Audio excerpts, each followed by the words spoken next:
Бүгін Астана қаласында Қуандық Бишімбаев ісі бойынша алдын ала сот тыңдауы басталды және бұл сотқа журналистерді кіргізген жоқ. Прокурор Салтанат Нүкенова өлтірілген күні не болғанын айтып берді. Кісі өлтірілген күні Қуандық Бишімбаев пен Салтанат Нүкенова Астанада концертте болған. Сол кезде араларында жанжал туындаған.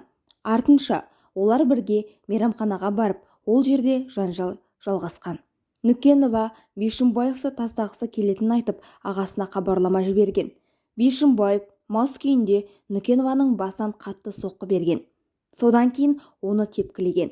Нүкенова қашуға әрекеттеніп, бөлмелердің біріне тығылады.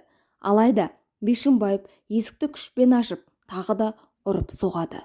Нүкенова бірнеше рет есін жиғанымен, экс-шенеунік оны ұрып соғуды жалғастырған.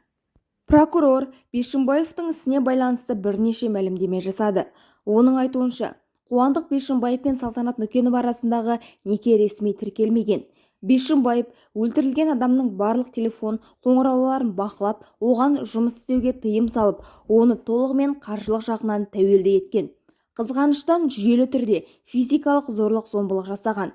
2023 жылдың наурыз айының ортасында Бишімбаев Астанада Нүкенованы ұрған. Салтанат Нүкенова ағасына шағымданған.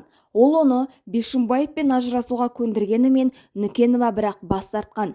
2023 жылдың жазында Бишімбаев Нүкеноваға Алматыға көшуді ұсынады. Ол зорлық-зомбылық тоқтайды деген үмітпен келіседі. Алайда оны физикалық зорлық-зомбылыққа ұшыратуды жалғастырған. Бишімбаев Нүкеноваға берген қымбат сыйлықтарын міндет қылған. Желіде Нүкенованың мейрамхана ішінде жалаңаш жүрген видеосы тараған еді. Оған Бишімбаев Бау мейрамханасында әйелімен ұрсысқан кезде оған әперген қымбат сыйлықтарын міндет қылғаны себеп болған екен.